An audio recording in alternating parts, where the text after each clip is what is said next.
तो क्या कह रही थी मैं कि अब हम डेराइव्ड लिपिड्स कर रहे हैं, तो चलिए स्टार्ट करते हैं इस टॉपिक को।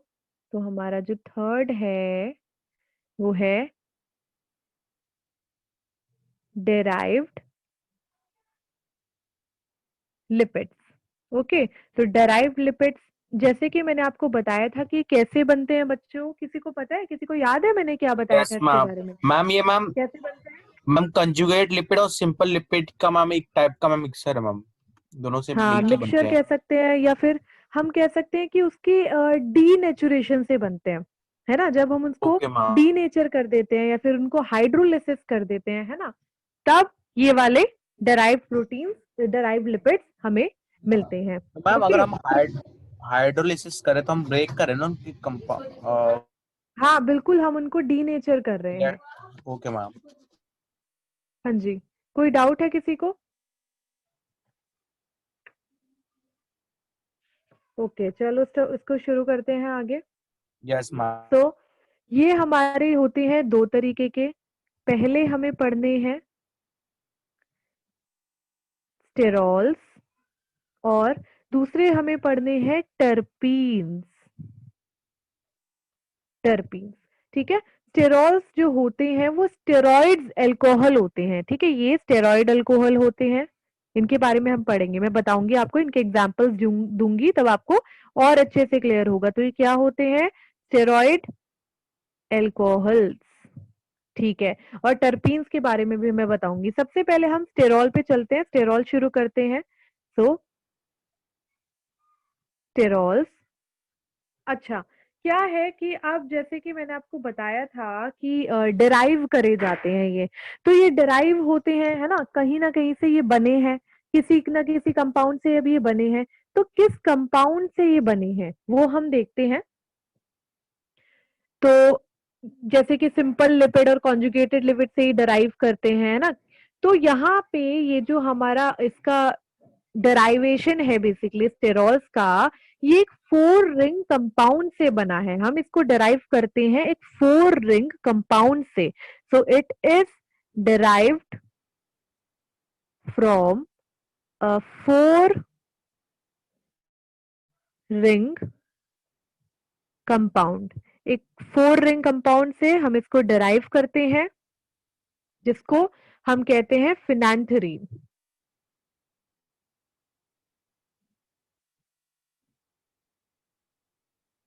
ठीक है, तो फिनेंथरीन एक 4 रिंग कंपाउंड है जिससे हम इसे डिराइव करते हैं। अब ये जो फिनेंथरीन है ना बच्चों, फिनेंथरीन में आप जब भी इसका स्ट्रक्चर आप सर्च करोगे, फिनेंथरीन में आपको ये 4 रिंग मिलेंगी। ठीक है, 4 रिंग का स्ट्रक्चर है और इसमें जो हमारी 3 रिंग होती है, ठीक है, इसकी जो 3 रिंग होती है वो 6 मेंबर्ड रिंग होती है। 6 मेंबर्ड रिंग मतलब सिंपल सीधी सी बात है, वहां पे 6 कार्बन होंगे। ओके, और जो इसकी एक रिंग होती है वो कैसी होती है? वो 5 मेंबर्ड रिंग होती है, रिंग होती है। और इस तरीके का हमारा होता है फिनेंथरीन। ठीक है, तो बच्चों फिनेंथरीन आपको समझ आया। इस स्टेरॉल, आपको फिनेंथरीन का स्ट्रक्चर नहीं पढ़ना है, हमें स्टेरॉल पढ़ने हैं। स्टेरॉल हम कहाँ से डिराइव करते हैं? स्टेरॉल हम डिराइव करते हैं फिनेंथरीन से। फिनेंथरीन एक कैसा कंपाउंड है? फिनेंथरीन एक 4 रिंग कंपाउंड है, ठीक है, जिसकी हल्की सी डिटेलिंग मैंने आपको दे दी है। चलो अब आगे बढ़ते हैं स्टेरॉइड्स को लेकर। अब ये जो स्टेरॉल्स हैं, स्टेरॉइड्स नहीं स्टेरॉल्स, ये जो स्टेरॉल्स हैं इसमें से सबसे पहले हम पढ़ेंगे जो कि प्लांट्स में पाए जाते हैं। तो सबसे पहले फाउंड इन प्लांट्स, ठीक है, प्लांट्स में पाए जाने वाले, आप लोगों ने इनके नाम भी सुने होंगे। प्लांट में पाए जाने वालों को कहते हैं फाइटोस्टेरॉल। फाइटोस्टेरॉल्स, ठीक है, प्लांट में वो पाए जाते हैं। अब फाइटोस्टेरॉल्स आपको दो दिखेंगे। स्टिग्मा स्टेरॉल, कभी आपने इसको पढ़ा हो कि दो तरीके के फाइटोस्टेरॉल होते हैं प्लांट में, बेसिकली जो स्टेरॉल पाए जाते हैं, स्टिग्मा स्टेरॉल और सीटोस्टेरॉल। ठीक है, तो दो है हमारे यहाँ पे फाइटोस्टेरॉल। पहले है स्टिग्मा स्टेरॉल और दूसरे हैं सेटोस्टेरॉल। स्टिग्मा स्टेरॉल कहाँ से ऑब्टेन होते हैं बच्चों? ये हमें सोयाबीन से मिलते हैं, ठीक है। सोयाबीन आपने खाया होगा, खाते ही होंगे, नॉर्मली डेली लाइफ में हम सोयाबीन कंज्यूम करते रहते हैं। तो स्टिग्मा स्टेरॉल हमको, ये वाला जो स्टेरॉल है हमको सोयाबीन से मिलता है, ओके। और it can be converted to progesterone, हम इसको प्रोजेस्टेरॉन में कन्वर्ट कर सकते हैं इस तरीके के स्टेरॉल को, ठीक है। तो दो चीजें हो गई इसके बारे में, it is obtained from soybean, ठीक है, सोयाबीन से मिलेगा, and can be converted to progesterone.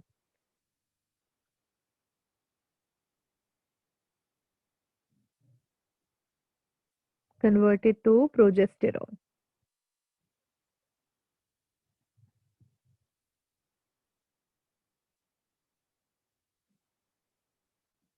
ठीक है। तो ये तो हो गई स्टिग्मा स्टेरॉल की बात। अब हम सीटोस्टेरॉल पे चलते हैं। तो सीटोस्टेरॉल कहाँ पाए जाते हैं और कहाँ से ऑब्टेन होते हैं? ये हमें वीट से ऑब्टेन होते हैं। तो ऑब्टेन्ड फ्रॉम वीट, ठीक है, वीट से हमें ये स्टेरॉल ऑब्टेन होते हैं, सीटोस्टेरॉल। तो पहले हो गए स्टेरॉल, पहली कैटेगरी जो कि प्लांट्स में पाई जाती है। किसी को कोई डाउट इस वाली कैटेगरी में? पूछ लो मुझसे। स्टिग्मा और सीटो क्लियर है सबको? आगे यस बढ़ते हैं, मैम। ठीक है। यही पे इसी स्टेरॉल में हम कोलेस्टेरॉल भी पढ़ेंगे बच्चों, ठीक है। इसी स्टेरॉल में हम स्टेरॉइड हार्मोन्स भी पढ़ेंगे। सारे ये जो चीजें हैं जहाँ पे आपको स्टेरॉल, स्टेरॉइड, स्टेरॉन, ये सारी चीजें आप पढ़ते हो, ये सारे स्टेरॉल में आते हैं बच्चों। तो सब एक एक करके चलो पढ़ते हैं। तो प्लांट में पाए जाने वाले स्टेरॉल्स हमने कर लिए हैं। आप दूसरे जो कि फंजाई में पाए जाते हैं, ठीक है, ये फंगस में पाए जाते हैं। सो फाउंड इन फंगस, ठीक है, फंगस में पाए जाते हैं। उनका नाम क्या है? एर्गोस्टेरॉल, ठीक है। एर्गोस्टेरॉल ये फंगस में पाए जाते हैं और ये उनकी प्लाज्मा मेम्ब्रेन में पाए जाते हैं। किसी भी फंजाई की प्लाज्मा मेम्ब्रेन में एर्गोस्टेरॉल पाया जाता है। So found in plasma membrane of fungi, ठीक है, एर्गोस्टेरॉल हो गया।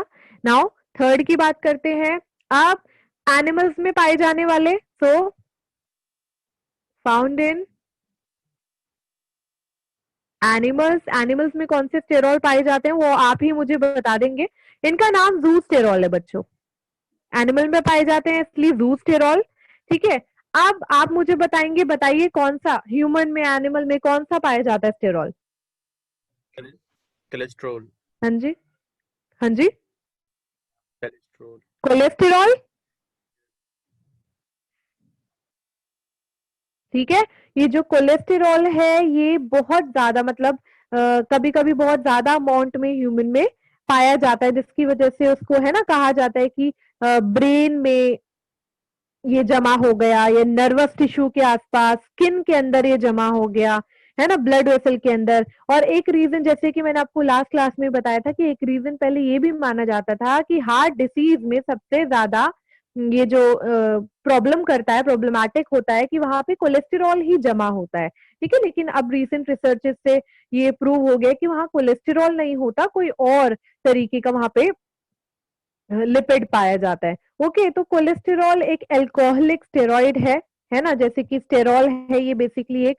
और ये कहाँ से ऑब्टेन होता है? तो चलिए ये भी देख लेते हैं। सो extracted from gall stone,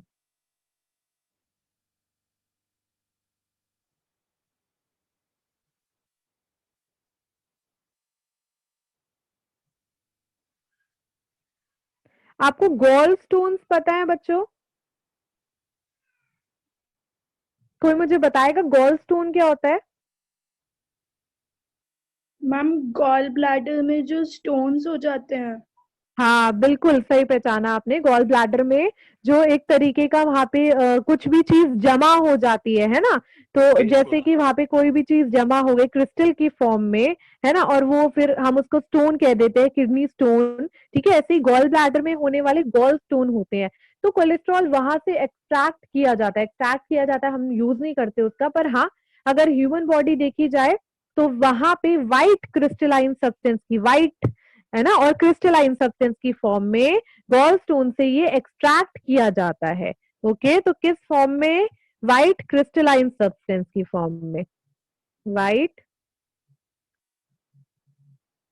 crystalline substance की फॉर्म में ये वहां से ऑब्टेन किया जाता है। और क्या बात है कोलेस्ट्रॉल के बारे में? अगर हम देखें इसका मेल्टिंग पॉइंट, ठीक है, तो इसका मेल्टिंग पॉइंट क्या होता है बच्चों? इसका मेल्टिंग पॉइंट होता है 149 degree Celsius to 150 degree Celsius, इतना इसका मेल्टिंग पॉइंट होता है।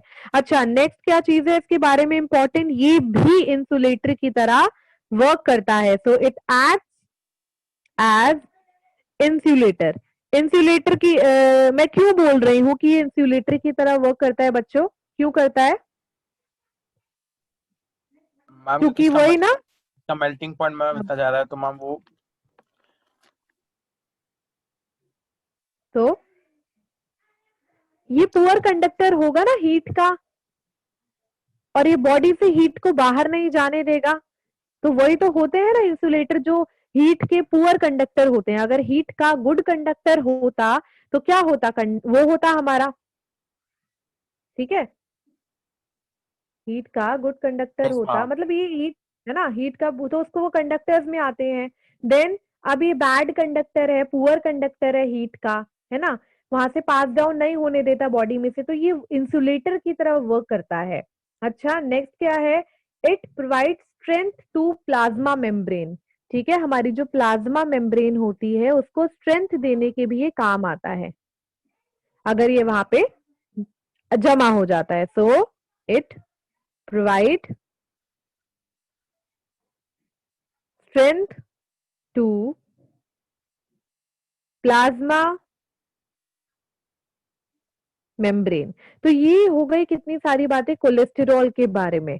ओके, तो कोलेस्टेरॉल के बारे में आप लोगों को भी पता है, जो कोलेस्टेरॉल है, कई कई बार आपने सुना भी होगा कि ये वाला जो कोलेस्टेरॉल है, ये 7 डिहाइड्रो कोलेस्टेरॉल, ठीक है, अगर आपने सुना हो कि 7 डिहाइड्रो कोलेस्टेरॉल जो हमारी स्किन में होता है एज अ प्रोवाइटामिन, ठीक है, वहां से हम कोलेस्टेरॉल को डिराइव कर सकते हैं, उससे हम कोलेस्टेरॉल को डिराइव कर सकते हैं। ओके, तो वो एक अलग लेक्चर है, उसको मैं अलग से पढ़ाऊंगी जब हम पढ़ेंगे विटामिन डी के बारे में, ठीक है, तब मैं उसको पढ़ाऊंगी विटामिन डी के बारे में। जब हम पढ़ेंगे तो वहां पे भी कोलेस्ट्रॉल आएगा थोड़ा सा, तब हम उस चीज को पढ़ेंगे। अब क्या है? ये हो गया स्टेरॉल, कोलेस्टेरॉल हो गया। नाउ नेक्स्ट क्या है?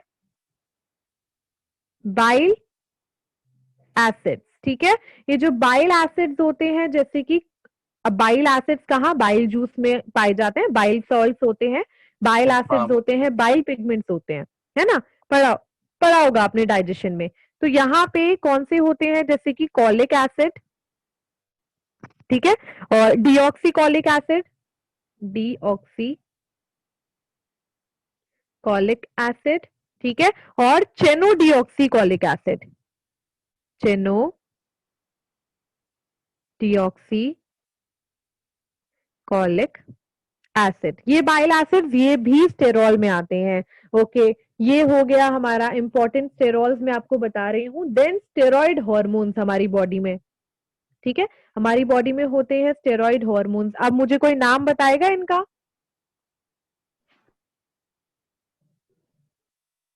कौन से स्टेरॉइड हार्मोन्स बॉडी में देखने को मिलते हैं, पाए जाते हैं? हाँ जी, मैम बताइए। थायरॉक्सिन, थायरॉक्सिन जी, और thyroxine, thymosin, okay, progesterone yes ma'am. और टेस्टोस्टेरॉन, है ना, नाम में ही उनके स्टेरॉन आ रहा है, तो हम मेन वाले ही लिखेंगे। मैम जो ब्रेन के जो हॉर्मोन्स है वो नहीं होंगे ना मैम स्टेरॉयड हॉर्मोन्स के एग्जांपल? ब्रेन के जो हॉर्मोन्स है कौन से वाले? मैम वो ब्रेन के एक तो hormones। मैम पिट्यूटरी ग्लैंड का, हाइपोथैलेमस, अच्छा, देखो ब्रेन से जो भी हार्मोन निकलते हैं वो हम एंडोक्राइन वाले चैप्टर में देखो अच्छे से मैं आपको बताऊंगी कि जो भी हार्मोन ब्रेन से निकलते हैं वो किसी ना किसी चीज को स्टिमुलेट कर रहे होते हैं। ठीक है, उसमें से एक का दुक्का हार्मोन होता है जो डायरेक्टली किसी ना किसी चीज पे जाके वर्क कर रहा होगा, लेकिन मोस्टली जो हार्मोन ब्रेन से और उस ग्लैंड से निकल रहे होते हैं वो ग्लैंड ही इसलिए है क्योंकि वो स्टिमुलेटिंग हार्मोन को स्टिमुलेट करती है। मतलब वो ऐसे हार्मोन निकालती है जो कि वो काम करने वाले वाले हार्मोन को स्टिमुलेट करती है या फिर वो टारगेट ऑर्गन को स्टिमुलेट करती है। तो वहां पे वो स्टेरॉइड हार्मोन में नहीं आते हैं। ठीक है, अब उनसे जब वो आके जिन जिन हार्मोन को और जिन जिन टारगेट ऑर्गन को स्टिमुलेट करती है, जो जो हार्मोन वर्क करता है उनमें से कोई एक आध का स्टेरॉइड हार्मोन होगा, जैसे कि प्रोजेस्टेरॉन, टेस्टोस्टेरॉन। अभी ये बात क्लियर नहीं हो रही होगी मुझे पता है, जब हम एंडोक्राइन चैप्टर करेंगे तब मैं आपको सारे हार्मोन्स जब बताऊंगी तब आपको समझ आ जाएगा कि कैसे कैसे हार्मोन होते हैं। कुछ एक्टिवेटर्स होते हैं, कुछ इनहिबिटर्स होते हैं। ओके, क्योंकि जिनका सिर्फ काम होता है एक्टिवेट करना और इनहिबिट करना, जिनका वैसे कोई काम नहीं होता कि भाई यहाँ पे ये थायराइड ग्लैंड पे जाके वर्क कर रहा है या ये पेनक्रियास पे जाके वर्क कर रहा है। तो इनके अलावा भी ब्रेन से निकलने वाले एक्टिवेटर्स और इनहिबिटर्स होते हैं। ओके, तो मैम वो ये तब हम कोलोइक वहां। एसिड वर्क क्या करता है? हाँ जी, मैम ये देखो, कोलोइक एसिड मैम क्या वर्क करता है? हाँ, अब अगेन ये वाला जो टॉपिक है बाइल एसिड वाला और बाइल जूसेस वाला, ये है हमारा किसमें, डाइजेस्टिव सिस्टम में। तो डाइजेस्टिव सिस्टम में बाइल जूसेस हम पढ़ेंगे, लिवर से निकलते हैं बेसिकली।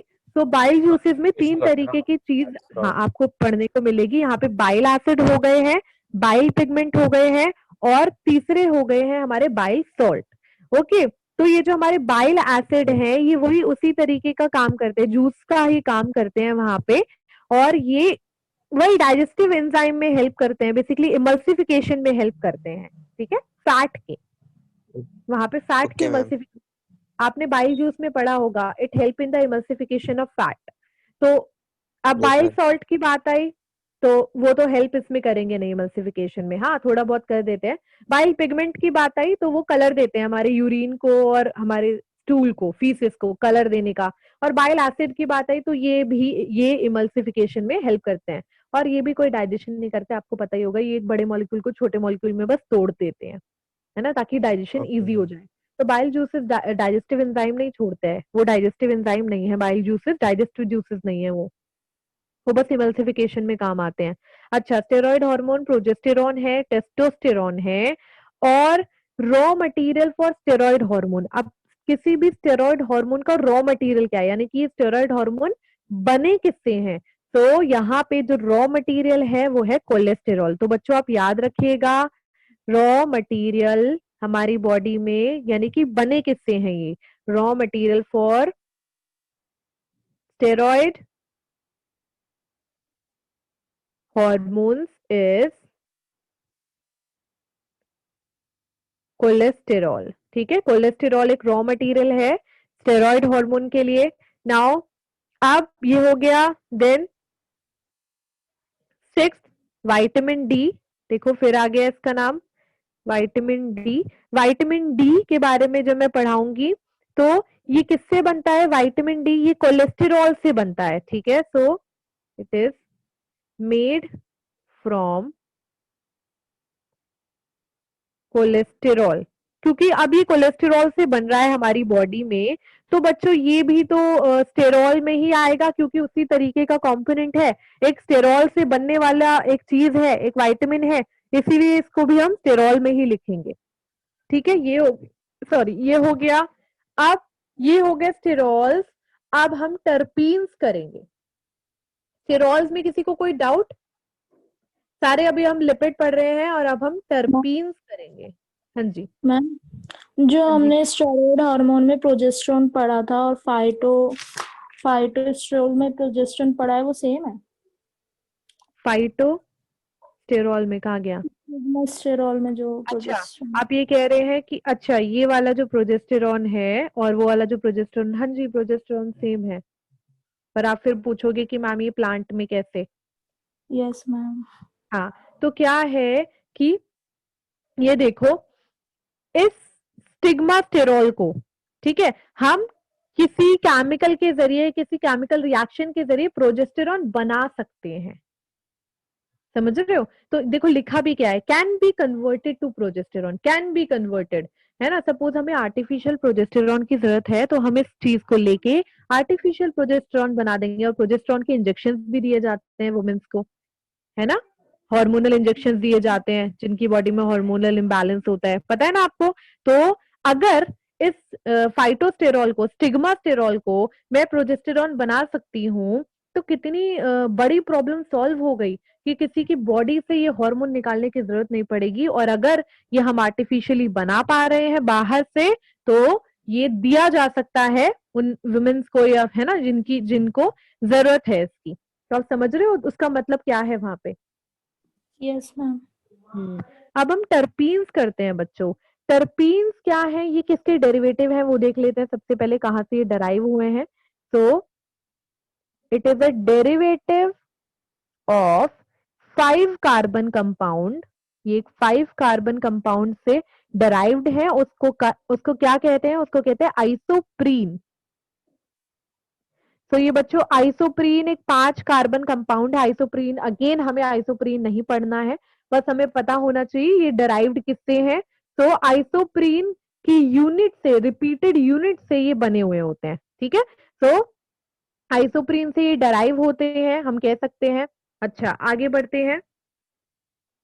इसमें क्या आता है, इसमें सबसे पहले नेचुरल रबर, ठीक है। नेचुरल रबर जो होती है वो क्या है, एक पॉलीटर्पीन है। पॉलीटर्पीन आप समझ गए होंगे, ठीक है। तो नेचुरल रबर एक पॉलीटर्पीन है। क्या है मतलब पॉलीटर्पीन समझ रहे हो आप, जिसमें बहुत सारे टर्पीन बहुत के सारे मैम यूनिट एक ही जगह कलेक्ट हो जाते हैं मैम, एक हाँ साथ। कलेक्ट हो जाते हैं। तो वो रबर हमें नेचुरल रबर प्लांट में मिल जाता है, ठीक है। अब सेकंड विटामिन ए, ठीक है। थर्ड कैरोटेनॉइड्स, ठीक है। कैरोटेनॉइड्स के बारे में आपने सुना भी होगा बच्चों। यस मैम, कैरोटेनॉइड्स और ये जो कैरोटीन होता प्लांट है ये पिगमेंट क्या है मैम, है, हाँ प्लांट प्लांट पिगमेंट है, कलर ठीक है। देता है मैम। तो जो हमारा ये जो कैरोटेनॉइड्स है ये भी एक टर्पीन है, ठीक है। अच्छा टर्पीन का एक और काम है, टर्पीन ये जो आपने कैम्फर देखा होगा, कैम्फर देखा है बहुत लोगों ने घर पे, घरों में कैम्फर। Yes ma'am. हाँ जी, क्या मैम? कैम्फर, कैम्फर देखा है। यस कपूर कहते हैं मैम। जिसे, यस मैम, यस मैम। है ना। हाँ हाँ, वो आपने देखा होगा कैसे है ना, उसका उसका ना एक अलग खुशबू होता है एक उसका, ठीक है। उसका बहुत स्पेसिफिक अलग सा ऑर्डर होता है। ऑर्डर मतलब है ना अलग सा स्मेल होता है उसका, ठीक है। और अलग सा उसका टेक्सचर वगैरह सब डिफरेंट होता है। तो टर्पीन, टर्पीन ही उसको वो ऑर्डर देने के लिए रिस्पॉन्सिबल है। तो टर्पीन की वजह से ही, टर्पीन लिपिड है तो सोच रहे हो टर्पीन्स जो होते हैं वो स्पेसिफिक ऑर्डर देते हैं कैम्फर को, ठीक है। तो terpenes imparts specific order to camphor, ठीक है। कैम्फर हो गया। देन मेंथॉल, मेंथॉल आपने सुना होगा, बहुत सारी ऐसी चीजें ना आप जैसे क्लोरोमिंट और ये सब, मेंथॉल है ना, सुना होगा। मुंह में मेरे से ठंडी सांसें आ जाती हैं, मुंह को फ्रेश एकदम से कर देती है। तो स्पेसिफिक ऑर्डर होता है उनका भी एक, और उसके लिए भी रिस्पॉन्सिबल है ये टर्पीन, ठीक है बच्चों। समझ आया आपको, समझ आ गया। इनको कलर्ड लिपिड्स भी कहते हैं। ये जो हमारे टर्पीन्स होते हैं इनको कलर्ड लिपिड्स भी कहा जाता है, क्योंकि थर्ड में हमने थर्ड इसके उसमें देखा ही है कि ये कैरोटेनॉइड्स बेसिकली टर्पीन होते हैं, तो ये पिगमेंट देते हैं प्लांट में। चलिए ये हो गया हमारा, टर्पीन हो गए। तो फाइनली अब ये खत्म हो चुका है। किसी को कोई डाउट है लिपिड में, हम नेक्स्ट शुरू कर रहे हैं अपना बायोमोलिक्यूल। कोई डाउट नहीं, सबको क्लियर है। हाँ जी पूछिए। मैम जहाँ से आपने डेराइव्ड लिपिड शुरू किया था वहां से दिखा दीजिए, एक सेंटेंस छूट गया था। ओके ओके, मैम कैरोटेनॉइड्स एक और बात बता दीजिए। अच्छा, कैरोटेनॉइड्स एक और बार बता दूं, देखो कैरोटेनॉइड्स क्या होते हैं, ये एक ऐसे पिगमेंट होते हैं, बेसिकली पिगमेंट क्या क्या क्या कहूं मैं, तो ये पिगमेंट देने वाले, जैसे कि आपने सुना होगा, मैंने जब एल्गी बताया था, एल्गी पढ़ाया था, तब मैंने आपको क्या बताया था, ग्रीन एल्गी, रेड एल्गी और ब्राउन एल्गी, है ना। और फिर वहां पे ठीक है। मैंने क्या किसी किसी में पिगमेंट लिखवाए थे कि यहाँ पे क्लोरोफिल ए होता है, क्लोरोफिल बी होता है, और कैरोटेनॉइड होता है, और जेंथोफिल होता है। तो उनका जो पिगमेंट है, प्लांट का जो पिगमेंट है, जो उनका कलर है, वो कैरोटेनॉइड्स देता है। जब कैरोटेनॉइड्स मेनली आपने देखा होगा कि ऑरेंज जो कलर होता है, ऑरेंज कलर, रेडिश कलर, ठीक है, रेड सा हल्का, और कैसा कलर, हल्का ब्राउनिश भी देता है, तो डिफरेंट शेड देता है रेड के, तो वो कैरोटेनॉइड देता है, ठीक है, उस तरीके का ये पिगमेंट है, कैरोटीन भी कहते हैं। मैम यस लिख मैम। लिया। लिख लिया, ओके, चलो आगे बढ़ते हैं, है ना। जब आप एल्गी वाला दोबारा से एक बार पढ़ोगे ना, तो आपको और क्लियर हो जाएगा कि मैं किस पिगमेंट की यहाँ पे बात कर रही थी। अब हम न्यूक्लियोटाइड पढ़ रहे हैं, नेक्स्ट बायोमोलिक्यूल, तो हैशटैग न्यूक्लियोटाइड। हाँ जी, तो जल्दी जल्दी करते हैं चैप्टर बच्चों, ऑलरेडी बहुत सारा रह भी रहा है। तो क्या है कि न्यूक्लियोटाइड क्या होते हैं बच्चों, ये हमारे माइक्रो बायोमोलिक्यूल्स होते हैं, ठीक है, माइक्रो बायोमोलिक्यूल्स होते हैं। इसके बाद हम डीएनए, हल्का सा आरएनए भी टच करेंगे, ये सब टच करते हुए जाएंगे क्योंकि सारा है आपकी बुक में, और जब आपकी बुक में होता है तो हमें पढ़ाना ही पड़ेगा सब कुछ। तो न्यूक्लियोटाइड हमारे माइक्रो बायोमोलिक्यूल है। अब ध्यान से सुना बच्चों, आप लोगों ने ये पहले नहीं पढ़ा है, आपने इससे पहले ये सारी चीजें पढ़ी होंगी, पर ये वाला आपने शायद नहीं पढ़ा हो, बहुतों ने पढ़ा हो तो बहुत अच्छी बात है। चलिए, तो न्यूक्लियोटाइड किसके बने होते हैं सबसे पहले, so it is made up of, हमारे जो न्यूक्लियोटाइड होते हैं सबसे पहला ये बने होते हैं पेंटोज शुगर के, पहला इसमें चीज होती है जो होती है पेंटोज शुगर, ठीक है। देन सेकंड चीज क्या होती है इसमें, नीचे ही लिख देती हूं मैं इसके, सेकंड चीज इसमें होगी नाइट्रोजेनस बेस, ठीक है, नाइट्रोजनस बेस, पेंटोज शुगर हो गया, नाइट्रोजनस बेस हो गया।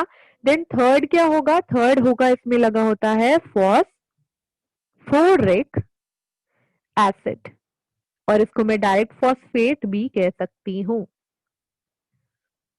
इन सबके स्ट्रक्चर्स को हमें डिटेल में नहीं पढ़ना है, बिल्कुल हल्का हल्का ऊपर से बताऊंगी। न्यूक्लियोटाइड, न्यूक्लियोटाइड तीन चीजों के बने हैं अभी तक देख लिया, पेंटोज शुगर, नाइट्रोजनस बेस और फॉस्फोरिक एसिड।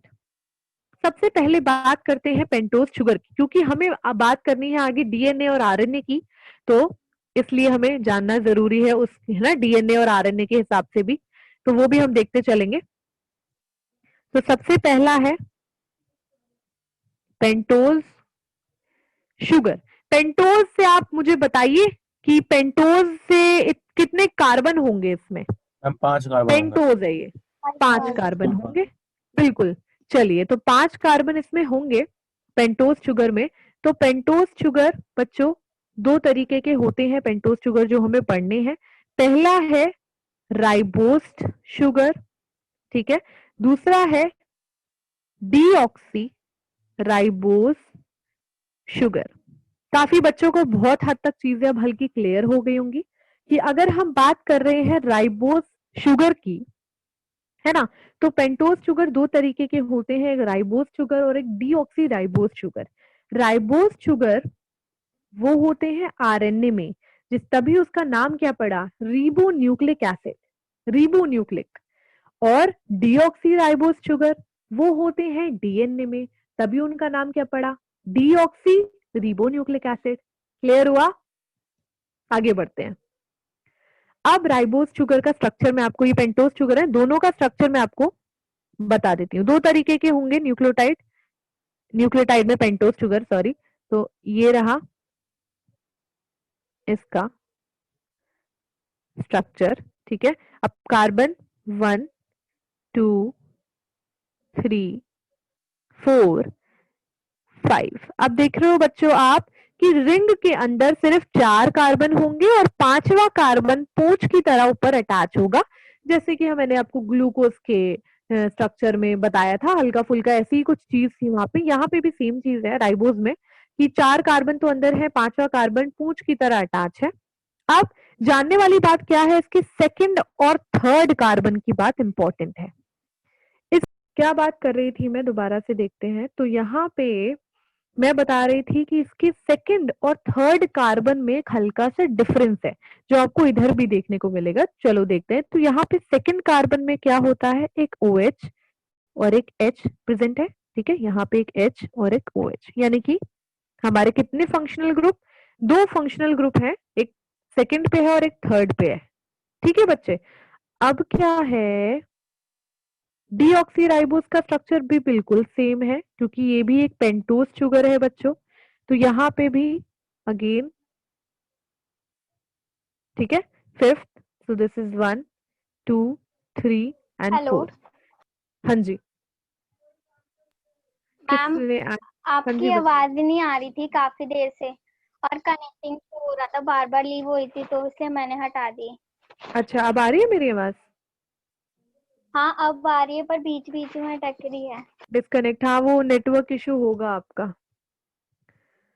चलो कोई नहीं, आप क्लास में रहो और ऑडियो से सुनते रहो, ठीक है।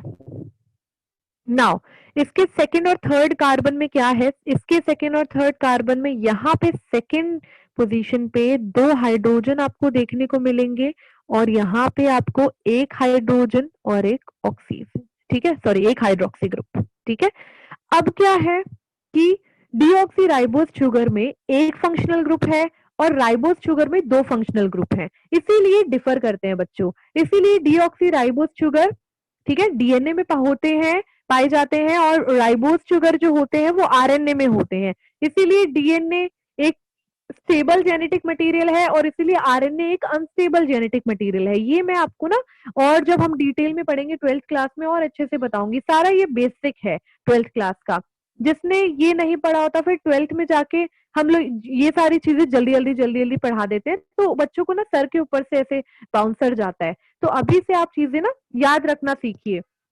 पेंटोज शुगर, हम न्यूक्लियोटाइड की बात कर रहे हैं और न्यूक्लियोटाइड में मैंने आपको बताया है 3 चीज से मिलके बने हैं, pentose sugar, nitrogenous base and phosphate. जिसमें पेंटोज शुगर 2 तरीके के देखे गए हैं, राइबोज शुगर और डीऑक्सीराइबोज शुगर। फर्क आपको पता चल गया है, ठीक है। फर्क एक बार दोबारा से मैं आपको दिखा देती हूँ। फर्क ये देखिए, यहाँ पे OH कितने हैं, 2 फंक्शनल ग्रुप हैं और यहाँ पे कितना है, एक फंक्शनल ग्रुप है। ठीक है, तो ये डिफरेंस है दोनों पेंटोज शुगर में। नाउ नेक्स्ट, अब हम बात करते हैं नाइट्रोजनस बेस की। तो सेकंड है N2 बेसिस। चलिए, N2 बेसिस भी 2 तरीके के होते हैं बच्चों। यहां पे आप पढ़ोगे प्यूरिन्स और पायरिमिडीन्स। प्यूरिन्स और पायरिमिडीन्स 2 तरीके के नाइट्रोजनस बेस। प्यूरिन में आपने सुना भी होगा इसमें पहले एडेनिन और ग्वानिन, ये सब सुना होगा आपने। तो प्यूरिन में आते हैं एडेनिन, ओके, जिसको ए से हम डिनोट करते हैं, और दूसरे होते हैं हमारे ग्वानिन, ये भी प्यूरिन्स होते हैं जिनको हम जी से डिनोट करते हैं, जी है इनके लिए सिंबल। पायरिमिडीन में हमारे 3 आते हैं, पायरिमिडीन 3 होते हैं बच्चों। ये हो गए हमारे थाइमीन, ठीक है, देन यूरेसिल, देन साइटोसिन। ठीक है बच्चों, तो ये 3 पायरिमिडीन हो गए। इसमें भी सिंबल आप डाल दीजिए, इसका यू, इसका टी और इसका सी। ठीक है, ये हो गया प्यूरिन और ये हो गया पायरिमिडीन। अच्छा, प्यूरिन और पायरिमिडीन में हल्का सा और डिफरेंस बता देती हूँ। प्यूरिन क्या होते हैं, ये डाइसाइक्लिक कंपाउंड होते हैं। जब आप प्यूरिन देखोगे तो आपको इसमें 2 साइक्लिक कंपाउंड दिखाई देंगे। मैम pyrimidines 3 मेरे हिसाब से मैम वो ट्राइसाइक्लिक होंगे। नहीं, ये मोनोसाइक्लिक होते हैं, मोनोसाइक्लिक। इसका स्ट्रक्चर आप देखोगे तो आपको क्लियर हो जाएगा, यहाँ हमें नहीं करना।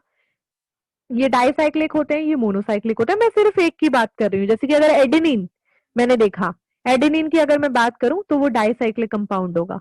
अगर मैं इकलौता ग्वानिन की बात करूं तो ये एक डाइसाइक्लिक कंपाउंड होगा। तो अब आप समझ रहे होंगे मैं कैसी बात कर रही हूं। नाउ नेक्स्ट, इसके केस में 4 नाइट्रोजन एटम होते हैं, so it have 4 n atom. तो आपको 4 नाइट्रोजन एटम यहाँ पे देखने को मिलेंगे, लेकिन इसके केस में आपको पायरिमिडीन के केस में 2 नाइट्रोजन एटम देखने को मिलेंगे। 2 नाइट्रोजन एटम, वहां पे 2 n लगे होंगे, है ना कंपाउंड में। यहाँ पे 4 नाइट्रोजन लगे होंगे कंपाउंड में। ठीक है, यहाँ पे 4 नाइट्रोजन आपको कौन सी पोजीशन में देखने को मिलेंगे? एट कार्बन 1, 3, 7 और 9। यहाँ पे आपको कौन सी जगह पे देखने को मिलेंगे? At carbon 1 and 3। बहुत विजुअलाइजेशन कर लिया, आप लोग पक जाओगे, स्ट्रक्चर देख ही लेते हैं, है ना। हाँ जी, तो स्ट्रक्चर में हम देखते हैं। चलो प्यूरिन का मैं आपको दिखा देती हूँ। प्यूरिन, तो देखो बच्चों, प्यूरिन ये रहा, ये एक डाइसाइक्लिक कंपाउंड है, 1 साइकिल, 2nd साइकिल। और क्या बताया था, यहाँ पे 4 नाइट्रोजन एटम होते हैं। This is 1, 2, 3, 4। कौन सी पोजीशन पे? पहली पे, तीसरी पे, 7वीं पे और 9वीं पे। क्लियर हुआ? Yes ma'am. हाँ, Yes, तो ये मैं आपको बताना चाह रही थी। अब ऐसी एक पायरिमिडीन होगा, पायरिमिडीन मोनोसाइक्लिक कंपाउंड होगा, चाहे मैं थाइमीन की बात करूं या यूरेसिल की बात करूं या साइटोसिन की बात करूं। ठीक है, और वहां पे 2 नाइट्रोजन एटम लगे होंगे एट कार्बन 1 एंड 3rd। ठीक है, ये हो गए नाइट्रोजन बेसिस। नाइट्रोजन बेसिस खत्म। नाउ आगे बढ़ते हैं, क्योंकि हम न्यूक्लियोटाइड कर रहे हैं, वो 3 चीजों से मिलके बना है, तो 2 चीजें कर ली हैं, अब तीसरी चीज देखते हैं। तीसरी फॉस्फोरिक एसिड। तो तीसरी चीज में फॉस्फोरिक एसिड में क्या बनाना? ठीक है, तो फॉस्फोरिक एसिड में वही उसका फॉर्मूला है हमारा H3PO4। तो फॉस्फोरिक एसिड सिर्फ एक ही लगा होगा। ठीक है, एक लगा होगा, मतलब उसी हिसाब से जहां जहां होगा। तो this is H3PO4 phosphoric acid. Okay, तो ये खत्म, बस फॉस्फोरिक एसिड लगा होगा। डिफरेंशिएशन हमें देखनी थी इसमें राइबोज, डिऑक्सी राइबोज में, और प्यूरिन और पायरिमिडीन में। अच्छा बच्चों, हमें क्यों देखनी थी ये डिफरेंशिएशन? क्योंकि जब हम आगे आरएनए और डीएनए पढ़ेंगे तब उनमें यही सारी चीजें आएंगी, तब आपको पता होगा ये कहां से आई हैं। ओके, चलो अब एक न्यूक्लियोटाइड का स्ट्रक्चर मैं आपको बना के दिखा देती हूँ, प्रॉपर स्ट्रक्चर। तो पहले मैं बनाऊंगी एक पेंटोज शुगर। तो अभी अगर मैं बात करूं तो मैं यहाँ पे डीएनए की बात कर रही हूँ, क्योंकि 2 पेंटोज शुगर है ना, देखो 2 है, तो मैं इस वाले की बात कर रही हूँ, ये वाला बनाती हूँ, मैं ये वाला ले रही हूँ। तो मैंने एक डीएनए का लिया, ठीक है, डीऑक्सी राइबोज शुगर लिया, ये देखिए, एंड ये 5th इसका, ठीक है, 5th, ठीक है, 5th हो गया। देन 1, 2, 3, 4, यहाँ पे क्या लगा होगा? हाइड्रोजन और हाइड्रोजन, यहाँ पे हाइड्रोजन और एक फंक्शनल ग्रुप। हाँ जी, ठीक है, ये हो गया डीऑक्सी राइबोज शुगर। देन बच्चों, इस जगह मैंने आपको कुछ नहीं बताया था उस टाइम पे। क्यों? क्या होता है, इस जगह भी एक OH लगा होता है बच्चों। तो क्या होगा, कोई भी N2 बेस आएगा और हमेशा इस 1 पे जाके अटैच हो जाएगा। तो 1 हमेशा नाइट्रोजन बेस कहाँ अटैच होता है? 1 पे जाके अटैच होता है। ओके, और यहाँ पे 5th कार्बन पे भी एक OH लगा होगा, ठीक है, 5th कार्बन, क्योंकि यहाँ पे फंक्शनल ग्रुप और H लगे ही होंगे, तो इसका भी एक OH होगा।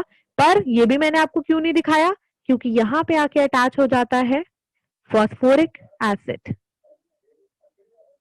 Phosphoric acid. तो इसीलिए 1 कार्बन और 5 कार्बन दोनों बहुत घिरे हुए कार्बन रहते हैं, मतलब दोनों ही बहुत ज्यादा बिजी हैं। 1 बिजी है, 5 बिजी है, तो इनकी तो हमें बात करनी नहीं, क्योंकि 1 पे N2 बेस अटैच और 5 पे फॉस्फोरिक एसिड अटैच। बात होती है 2 और 3 की। 2 और 3 में ही इसी के डिफरेंशिएशन से ही हम आरएनए और डीएनए देखते हैं। ठीक है, एक फाइनल स्ट्रक्चर और बना देती हूँ। नाउ दिस इज 1, 2, 3, 4, ठीक है 5 5th कार्बन, ठीक है यहाँ लगा होगा N2 बेस, अब मैंने अल्कोहल हटा दिया देखो, ठीक है और यहाँ लगा होगा फॉस्फोरिक एसिड और फॉस्फेट, ये रहा एक बॉन्ड, ये बना एक बॉन्ड, दो बॉन्ड बने बच्चों यहाँ पे।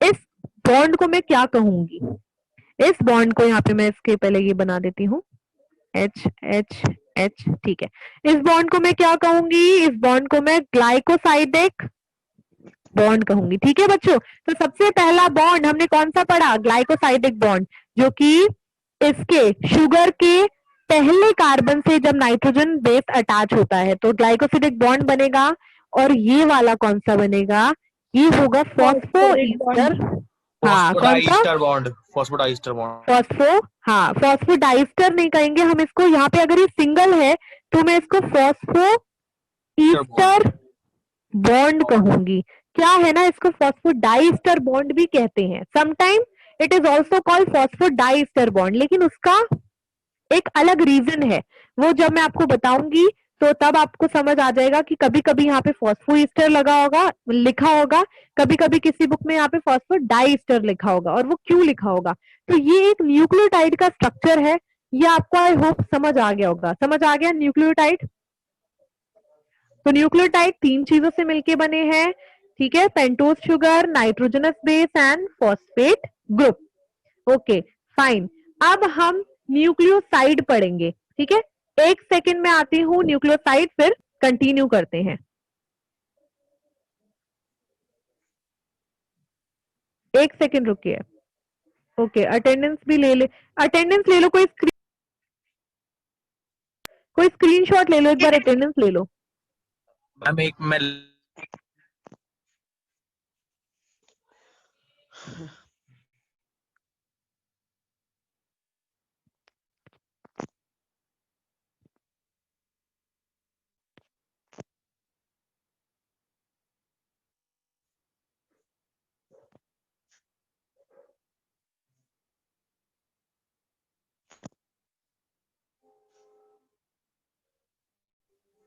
हाँ जी अटेंडेंस ले लिया आप लोगों ने, किसी ने ले ली, एक ने, एसएस मुझे भेज देना, सबको मेरी आवाज आ रही है, मैम हाँ जी मैम ले मैम लिया। ग्लाइकोसिडिक बॉन्ड में तो वाटर लॉस होता है, तो यहाँ पे होगा। हाँ बिल्कुल यहाँ पे वाटर लॉस होगा, अरे वेरी गुड, आप लोगों को ये सब छोटी छोटी चीजें भी याद है, बिल्कुल ये ग्लाइकोसिडिक बॉन्ड है, यहाँ पे वाटर लॉस होगा, जब मैं इसका स्ट्रक्चर डिटेल में बताऊंगी आप लोगों को, ठीक है अभी हमें नहीं पढ़ना है, और आप कहीं भी किसी भी बुक से आप इसका स्ट्रक्चर डिटेल में देख सकते हैं, वहां पे जाके इसमें वाटर लॉस होगा क्योंकि यहाँ पे ग्लाइकोसिडिक बॉन्ड बन रहा है, वेरी गुड बच्चे, ठीक है। मैम लेकिन जो आपने डीएनए वाला पढ़ाया था उसमें बोला था कि आपने कि एक ही फंक्शनल ग्रुप होता है, ऊपर आपने OH 2 बार लगाया तो वो समझ नहीं आया कहाँ पे, मैम। यहाँ यहाँ पे पे ना, जो हाँ N2 बेस है। मैंने सिर्फ बोला यहाँ पे एक ही फंक्शनल ग्रुप होता है डीएनए में, ठीक है क्या है कि जब इस शुगर के ये वाला OH भी घिर गया, ये वाला OH भी घिर गया, तो आप बताओ कौन सी पोजीशन बची, क्योंकि फोर्थ वाली पे भी आपको नहीं मिलेगा OH, ठीक है तो यहाँ पे सिर्फ आपको ये रहा एक OH मिलेगा, ओके मैम। देख रहे हो आप यहाँ पे आपको, एक सेकेंड, हाँ एक OH मिलेगा ना डीएनए के केस में, जब ये दोनों जगह घिर गई, यहाँ पे N2 बेस अटैच हो गया, यहाँ पे फॉस्फोरिक एसिड अटैच हो गया, लेकिन अगर कोई आपसे बात करे शुगर की अगर आप उससे प्रॉपर बात करें, जैसे कि मैं पेंटोस शुगर की यहाँ पे बात कर रही हूँ, तो बिल्कुल यहाँ पे भी बच्चे एक OH होगा पेंटोस शुगर में, ठीक है पेंटोस शुगर में कभी मत कहना कि एक फंक्शनल ग्रुप है, ये सिर्फ डीएनए और आरएनए की बात हो रही थी, ठीक है यहाँ पे भी OH होगा, यहाँ पे भी OH होगा, ठीक है इसमें भी, यहाँ पे भी OH होगा और यहाँ पे भी OH होगा, ओके इसका स्ट्रक्चर पेंटोस शुगर का, ठीक है मैं एक बार चेक करती हूँ, मेरे पास इसका स्ट्रक्चर होना चाहिए,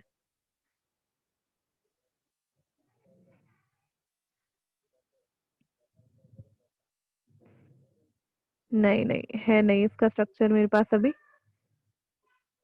ठीक है तो आप सर्च करोगे आपको मिल जाएगा शुगर का स्ट्रक्चर पूरा कि इसमें कौन से बॉन्ड होते हैं, ओके दिखाई, अरे दिखा देती हूँ, सारे डाउट क्लियर होने चाहिए क्लास में।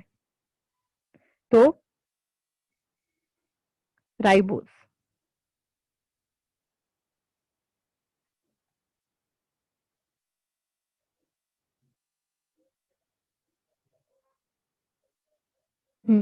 ये देखो राइबोस और डीऑक्सी राइबोस।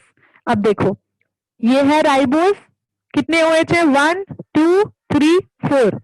ये है डीऑक्सी राइबोस, कितने OH है 1 2 3 ओनली।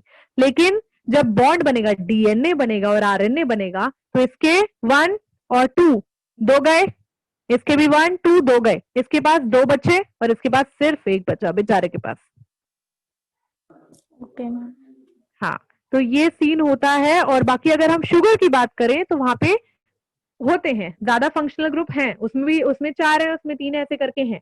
लेकिन डीएनए आरएनए में सब खत्म हो जाता है क्योंकि नाइट्रोजनस बेस और वो सब जुड़ जाता है, तो न्यूक्लियोटाइड बन जाता है। अब हम बात करते हैं न्यूक्लियोसाइड साइड की।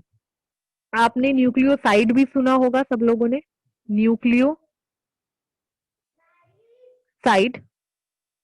तो न्यूक्लियोसाइड क्या होता है भाई, ये भी एक टर्म है। आप लोगों को पता है आप क्या है न्यूक्लियोसाइड, कभी मैम ये आपने पढ़ा हो? न्यूक्लियोटाइड का पार्ट है मैम। अच्छा, न्यूक्लियोटाइड का पार्ट है, वेरी गुड। Anyone else? देखो क्या है कि न्यूक्लियोटाइड ऊपर बता दिया, लेकिन अगर मैं पेंटोस शुगर, पीएस लिख रही हूं, पेंटोस शुगर ले लूं, ठीक है, और N2 बेस भी ले लूं, ठीक है, लेकिन मैं उसमें से माइनस कर दूं फॉस्फोरिक एसिड। ओके, तो हम ये नहीं कह सकते बेसिकली माइनस कर दूं फॉस्फोरिक एसिड, नहीं मतलब मैं फॉस्फोरिक एसिड नहीं लूं, ठीक है। लेकिन न्यूक्लियोटाइड में हमने क्या लिया था, न्यूक्लियोटाइड में हमने लिया था PS pentose sugar N2 base plus phosphoric acid, ठीक है। लेकिन न्यूक्लियोसाइड में हम फॉस्फोरिक एसिड को माइनस कर देते हैं। तो मैं बच्चों लिख सकती हूं कि अगर मैं न्यूक्लियोटाइड में से माइनस करती हूं फॉस्फोरिक एसिड तो मुझे मिलता है न्यूक्लियोसाइड। क्लियर है? समझ आया? ये दोबारा बताऊं? Yes ma'am. हाँ, तो न्यूक्लियोटाइड में जो चीजें होती हैं वही न्यूक्लियोसाइड में होती है, सिवाय एक के। यहाँ पे न्यूक्लियोटाइड में आपको फॉस्फोरिक एसिड मिलेगा, लेकिन जब आप न्यूक्लियोटाइड में से अचानक फॉस्फोरिक एसिड रिमूव करवा देते हैं तो वो स्ट्रक्चर न्यूक्लियोसाइड बन जाता है, ठीक है। और इसी तरीके के क्वेश्चन आपके कॉम्पिटेटिव एग्जाम में आते हैं और आपसे यही इक्वेशन पूछी जाती है कि इसमें से ये माइनस कर दूं तो ये बन जाएगा या क्या बन जाएगा। ओके, और उसी तरीके से आपको चूज करना पड़ता है। तो ये आप लिख लीजिएगा, कॉम्पिटेटिव बेसिस यार आपको मिल ही जाएगा बाद में भी, ठीक है। तो ये न्यूक्लियोसाइड होते हैं। अब न्यूक्लियोसाइड का स्ट्रक्चर बना देती हूँ। अगेन मैं पेंटोस शुगर बनाऊंगी क्योंकि है ऊपर, ठीक है। यहाँ पे भी मैं बात कर रही हूँ डीएनए की, मतलब डीऑक्सीराइबोस की, HNOH, ठीक है। अब इस पोजीशन पे मैं क्या लगाऊंगी, एक N2 बेस लगाऊंगी और इस पोजीशन पे फिफ्थ कार्बन पे मैं लगाऊंगी OH, ठीक है। क्लियर है? मैंने वहां पे फॉस्फेट नहीं लगाया, जो उसका OH प्रेजेंट था वही मैंने यहाँ पे फिफ्थ कार्बन पे लगा दिया। ओके, और ये कैसा होता है, एक और इम्पोर्टेंट चीज इसके बारे में, क्योंकि होता है ये स्लाइटली बेसिक होता है। जबकि हम बात करें न्यूक्लियोटाइड की तो ये होते हैं स्लाइटली एसिडिक। अच्छा, आप लोगों को पता है इसका रीजन क्यों होते हैं वो स्लाइटली एसिडिक और ये स्लाइटली बेसिक क्यों क्योंकि होते हैं? उसमें आप बताइए फॉस्फोरिक कोई। एसिड का मैम बॉन्ड है मैम न्यूक्लियोटाइड में, और वेरी साइड गुड, में उसमें फॉस्फोरिक एसिड अटैच है और एक में फॉस्फोरिक एसिड नहीं है, तो वो स्लाइटली और मैं बेसिक उसमें हो गया। N2 बेस और का मैम कह न्यूक्लियोसाइड, रहा है, पीएच मैम बढ़ जाता है हाँ मैम। बिल्कुल, और ये स्लाइटली है ना बेसिक हो गए, वो स्लाइटली एसिडिक हो गए। अच्छा, अब बच्चों मैं आपको नाम रखना सिखाती हूँ, ठीक है। किसी भी अगर आपको ये न्यूक्लियोसाइड और न्यूक्लियोटाइड इनके नाम अगर आपको रखने हैं, ठीक है, तो इफ पेंटोस शुगर के साथ न्यूक्लियोसाइड की बात कर रही हूं, एडेनिन अटैच होगा, ठीक है। क्योंकि पेंटोज शुगर के साथ N2 बेस ही अटैच होगा, फॉस्फोरिक एसिड का कोई काम नहीं है। तो इस तरीके के न्यूक्लियोसाइड को मैं कहूंगी एडेनोसिन, ठीक है, एडेनोसाइन या एडेनोसिन। अगर पेंटोज शुगर के साथ मैं अटैच करती हूँ थाइमीन, ठीक है, थाइमीन अटैच करती हूँ, तो चलो एथोसिन। थाइमीन छोड़ो, पहले हम उसकी बात करते हैं, प्यूरिन्स की बात कर लेते हैं ना, दोनों प्यूरिन्स की, ग्वानीन है ना, एडेनिन ग्वानीन, ग्वानीन अटैच करती हूँ। तो आप बताइए ग्वानो ग्वानोसिन। ग्वानोसिन, ठीक है। चलिए नेक्स्ट, अगर मैं पेंटोज शुगर के साथ अटैच करूं थाइमीन, ये एक पायरिमिडीन है बच्चों, नाम थाइमोसिन। चेंज हो जाएगा, नाम चेंज हो जाएगा, पायरिमिडीन है, नाम चेंज हो जाएगा, पायरिमिडीन पायरोमिसिन। पायरोसिन। नहीं। देखो नाम हमेशा थाई से होगा, थाई से शुरू होगा। देखो हाँ, इसका भी ए से शुरू हुआ था, थाइमोसिन इसका होगा भी ना जी मैम। से। थाइमोसिन। थाइमोसिन नहीं होगा ना, क्योंकि प्यूरिन नहीं है, ये पायरिमिडीन है, यहाँ नाम थोड़ा सा चेंज हो जाएगा, नाम होगा थाइमिडीन, थायराइड ऐसी कुछ होगा, थायराइड। थाइमिडीन, ठीक है। अब आप नाम देख सकते हैं, दूसरा आप बता सकते हैं, अगर मैं इसके साथ लगा दूं साइटोसिन, आप बताइए। साइटोडिन। हाँ साइटोडीन, साइटिडीन, बिल्कुल आपने सही नाम दिया, साइटिडीन, ठीक है, वेरी गुड। नेक्स्ट, अगर मैं इसके साथ अब यूरेसिल लगा दूं, यूरेडिन। यूरेडिन। हाँ यूरिडीन, ये यूरिडाइन, ठीक है, हो गया, सारे न्यूक्लियोसाइड के आपको नाम भी पता चल गए। चलो अब मैं न्यूक्लियोटाइड की नेमिंग बता दूं आपको, न्यूक्लियोटाइड की नेमिंग, ठीक है, साइड की पढ़ ली है और न्यूक्लियोटाइड की पढ़ते हैं, न्यूक्लियोटाइड्स। चलिए, सो पेंटोज शुगर लगाती हूँ, फॉस्फोरिक एसिड लगाना जरूरी है, न्यूक्लियोटाइड है, और मैं लगाती हूँ सबसे पहले एडेनिन। अच्छा अब बताइए, पहले मैं एक बता देती हूँ, एडेनाइलिक एसिड, क्योंकि इसमें फॉस्फोरिक एसिड प्रेजेंट है, इसीलिए लास्ट में सबके एसिड आएगा, क्योंकि ये एक तरीके के एसिडिक सब्सटेंसेस होते हैं, स्लाइटली एसिडिक होते हैं, तो एडेनाइलिक एसिड। नेक्स्ट आप बताएंगे प्लस जी। ग्वेनालिक एसिड। वेरी गुड, एक सेकेंड, स्पेलिंग गलत हो गई, ग्वेनाइलिक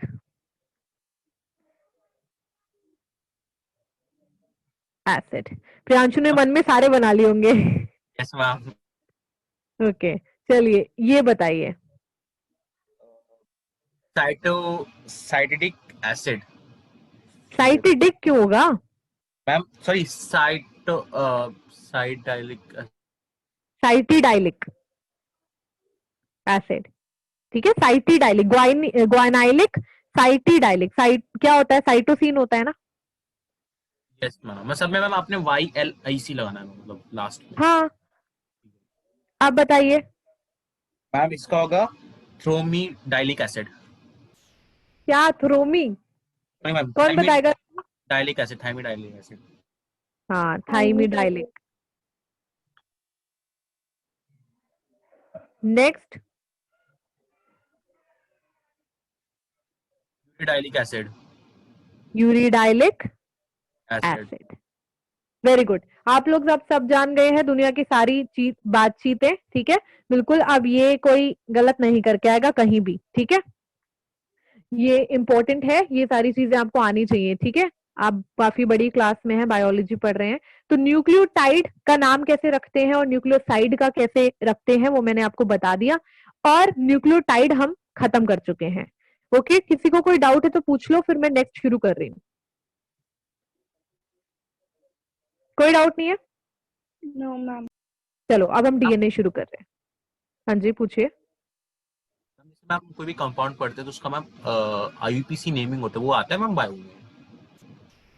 आईयूपीसी नेमिंग होता है बायो, जैसे ये अभी जो इसका नेम है, ठीक है, अभी ये जो ऊपर मैंने आपको ये सारी चीजें बताई, ये भी तो है ना नाम, यस मैम। है ना, तो अब ये भी इसमें आ रहा है, पूछा तो मतलब एनसीईआरटी के हिसाब से अगर कहो तो नहीं पूछा जाएगा, लेकिन आप कॉम्पिटेटिव पढ़ रहे हो, है ना, तो आपको ये पता होना चाहिए, अगर आप तैयारी करना चाह रहे हो कॉम्पिटेटिव की, बिल्कुल और कोई हायर लेवल, क्योंकि आपको फिर हायर लेवल बुक पढ़नी पड़ेंगी। क्या फायदा कि आप एक ही टाइम पे ये सारी चीजें पढ़ लो, क्या 12th में बैठ के ये सब नाम कोई पूछ लेगा तो बेइज्जती और करके चला जाएगा, है ना। तो फिर ऐसे नहीं होना चाहिए, यस मैम, मेरे यस बच्चों की बेइज्जती नहीं होनी चाहिए। अच्छा, डीएनए, डीएनए होती है पॉलीमर ऑफ न्यूक्लियोटाइड। तो बच्चों सिंपल है, ऊपर मैंने आपको क्या पढ़ाया, ऊपर मैंने आपको न्यूक्लियोटाइड पढ़ाया, न्यूक्लियोटाइड पढ़ाया। अब इस न्यूक्लियोटाइड के अगर मैं बना दूं एक पॉलीमर, यानी कि अगर मैं इसकी चेन बना दूं और बहुत सारे न्यूक्लियोटाइड आपस में लगा दूं, जैसे कि एक न्यूक्लियोटाइड का स्ट्रक्चर ये रहा, अगर मैं ऐसे बहुत सारे आपस में साथ में लगा दूं तो वो डीएनए बन जाएगा। सिंपल, समझ आया। Yes ma'am. हाँ, तो डीएनए क्या है, वो पॉलीमर है न्यूक्लियोटाइड का। चलिए, ये किस तरीके का बायोमोलिक्यूल है, तो ये एक मैक्रो बायो मॉलिक्यूल है। ठीक है, अब इसको पढ़ने से पहले कुछ बेसिक इंफॉर्मेशन इसके बारे में आपको पता होनी चाहिए, जैसे कि स्ट्रक्चर किसने दिया था डीएनए का। ठीक है, तो डीएनए का जो मॉडल है, जो स्ट्रक्चर है, वो किसने दिया था, स्ट्रक्चर, स्पेलिंग ठीक है ना, हाँ, was given by Watson and Watson and Crick model. हाँ, वॉटसन एंड क्रिक मॉडल आपने पढ़ा भी होगा। तो इन दोनों ने स्ट्रक्चर दिया था इसका। ठीक है, अब इसको क्या कहते हैं, इसको हम कहते हैं, इसका फुल फॉर्म जो है डीऑक्सी राइबोन्यूक्लिक एसिड।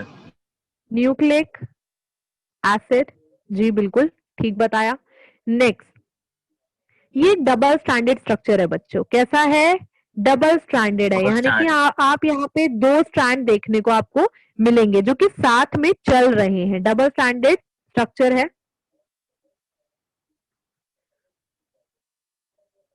स्ट्रक्चर, चलिए ये हो गया। अब इसको हम डबल हेलिक्स भी कहते हैं, क्योंकि इसका स्ट्रक्चर कैसा है, डबल स्ट्रैंडेड है, तो डबल हेलिक्स इसको कहा जाता है, also it is called double helix. अब ये जो दोनों स्ट्रैंड हैं, डबल स्ट्रैंडेड मतलब दो स्ट्रैंड साथ में चलते हैं, दोनों स्ट्रैंड कैसे होते हैं, टू स्ट्रैंड, या फिर हम लिखेंगे both the strands are anti parallel. Anti parallel समझते हो बच्चों, यस मैम, 180 डिग्री। क्या होता है एंटी पैरेलल, मैम मतलब जो एक दूसरे उल्टा से मतलब अपोजिट होते हैं। अपोजिट होता है। हाँ, मतलब अगर वो साथ में भी है पर अपोजिट है। वो मैम उनके अपोजिट एक्सिस है मैम, 180 हाँ, डिग्री ये इनके अपोजिट, हाँ बिल्कुल बिल्कुल। तो ये anti parallel stand anti parallel होते हैं, एक उल्टा और दूसरा वाला उसका बिल्कुल सीधा, ऐसे होगा। अब इसका जो स्केलेटन है वो किसका बना हुआ है बच्चों, स्केलेटन मतलब समझ रहे हो ना, इसका जो डिटेलिंग अंदर का स्ट्रक्चर है वो किस चीज का बना होता है। So skeleton is made of pentose sugar and phosphates। ठीक है, पेंटोज शुगर और फॉस्फेट्स का स्केलेटन बेसिकली इनका बना होता है, और इन फॉस्फेट शुगर मतलब इन पेंटोज और फॉस्फेट शुगर, ठीक है, अब दोनों चीज को, वैसे एक और चीज है हमारा नाइट्रोजन बेस, तो हम भूल ही गए ना, तो नाइट्रोजन बेस, ये तीनों चीजों का इसका स्केलेटन बना होगा। अब बच्चों क्या है कि स्केलेटन ऐसे बना है, लेकिन यहां पे होता है बेस पेयर रूल। एक आप याद रखिएगा, यहाँ पे बेस पेयर रूल होता है डीएनए के केस में। बेस पेयर रूल कौन फॉलो करता है, नाइट्रोजन बेस पेयर। ठीक है, तो नाइट्रोजन बेस पेयर जो होते हैं वो ये रूल फॉलो करते हैं। कैसा रूल फॉलो करते हैं, जैसे कि नाइट्रोजन बेसिस ऊपर बताए थे, क्या थे नाइट्रोजन बेसिस, ए जी एक कैटेगरी में थे, और हमारे दूसरे वाले जो थे, ठीक है, साइटोसिन, थाइमीन और यूरेसिल। अब आप एक चीज याद रखिएगा कि डीएनए के केस में अगर हम प्यूरिन की बात करें, प्यूरिन में हमें ए और जी मिलेगा। अगर हम पायरिमिडीन की बात करें तो पायरिमिडीन में हमें सी और टी मिलेगा बच्चों। तो कहीं भी आप डीएनए में यूरेसिल नहीं देखोगे।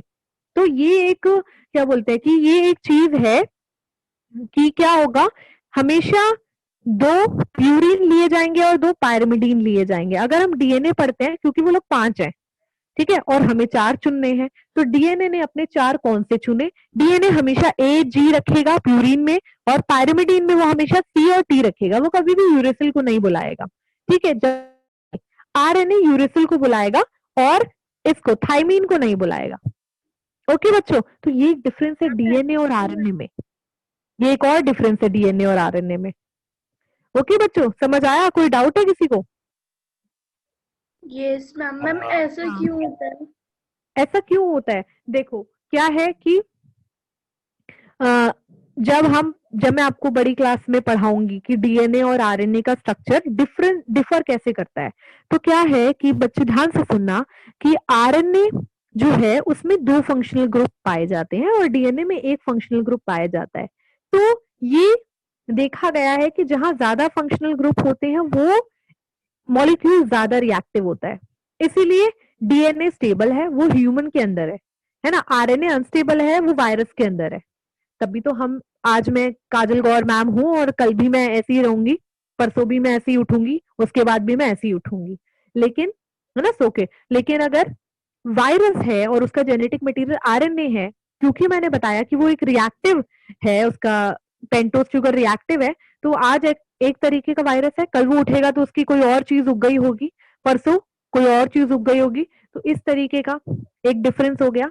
दूसरा डिफरेंस डीएनए और आरएनए में ये होता है कि ये जो हमारा थाइमीन है भाई साहब, थाइमीन भाई साहब जो होते हैं बहुत स्टेबल मॉलिक्यूल है, जबकि यूरेसिल एक काफी रिएक्टिव चीज है, रिएक्टिव मॉलिक्यूल है। और जो भी, क्यों वहां पे एक रिएक्टिव मॉलिक्यूल है, इसीलिए वो आरएनए में पाया जाता है, और इसीलिए ये जो हमारा थाइमीन है ये डीएनए में पाया जाता है। तो समझ रहे हो कि डीएनए ने थाइमीन को क्यों चुना और यूरेसिल को क्यों नहीं चुना? Yes ma'am. तो इसीलिए इसने भाई इन दोनों को चुन लिया कि हम तो अब हम ही साथ रहेंगे। और बेस पेयर रूल क्या कहता है? बेस पेयर रूल हमेशा ये कहता है कि ए पेयर करेगा टी के साथ और जी हमेशा पेयर करेगा सी के साथ। ए जब टी के साथ पेयर करेगा तो उसके बीच में 2 हाइड्रोजन बॉन्ड होंगे, और जी जब सी के साथ पेयर करेगा तो उसके बीच में 3 हाइड्रोजन बॉन्ड होंगे हमेशा, ठीक है। तो ये आप याद रखेगा, ये बेस पेयर रूल होता है। ए हमेशा टी के साथ पेयर करेगा, ठीक है, और जी हमेशा सी के साथ पेयर करेगा। तो ए, ये दोनों क्या है? प्यूरिन है, ये दोनों पायरिमिडीन है, ये दोनों एक दूसरे के साथ पेयर करते हैं, लेकिन इसमें भी स्पेसिफिक रखते हैं कि भाई ए टी के साथ हमेशा जाएगा और जी हमेशा सी के साथ जाएगा, कभी ए सी के साथ या जी टी के साथ नहीं जा सकता, याद रखना। ओके बच्चों, तो ये था हमारा बेस पेयर रूल, और डीएनए का हल्का फुल्का हमने शुरू कर दिया। ओके बच्चों, अब इसका जो स्ट्रक्चर है वो हम आज की क्लास में नहीं पढ़ेंगे, क्योंकि वो आधा छूट जाएगा तो दिक्कत हो जाएगी आप लोगों को।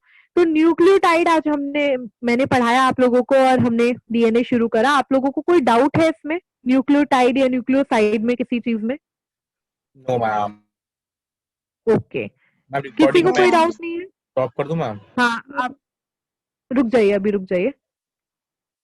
हाँ, तो क्या है, किसी को कोई डाउट नहीं है? ओके, क्या है बच्चों कि हम ये सारी चीजें क्यों पढ़ रहे हैं, मैम डीएनए आरएनए ये सब क्यों पढ़ा रही है? क्योंकि कहीं ना कहीं एनसीईआरटी ने इन चीजों को टच किया है, और डायग्राम दे रखे हैं बेसिकली डीएनए के, है ना, अलग अलग डीएनए के और चीजों के, एटीपी वगैरह, इन सबका जिक्र कर रखा है चैप्टर में। और अगर मैं इनको एलैबोरेट नहीं करूंगी तो आपको लगेगा सिलेबस छूट गया, जबकि वो उसने बहुत छोटा बता रखा है। लेकिन मैं अगर आपको छोटा सा बता के रह जाऊंगी तो ना आपके समझ आएगा ना मेरे समझ आएगा, ठीक है, मेरे तो आएगा मतलब, तो गलती हो जाएगी ना मेरी साइड से। तो इसलिए मैं आपको ये चीजें थोड़ा डिटेल में पढ़ा रही हूँ, थोड़ा सा ज्यादा टाइम लगेगा, लेकिन हम थोड़ा सा ज्यादा। क्लियर है आप लोगों को? Yes ma'am. Yes ma'am. ठीक है, चलो फिर क्लास में यहीं पे अब आप बंद कर दीजिए।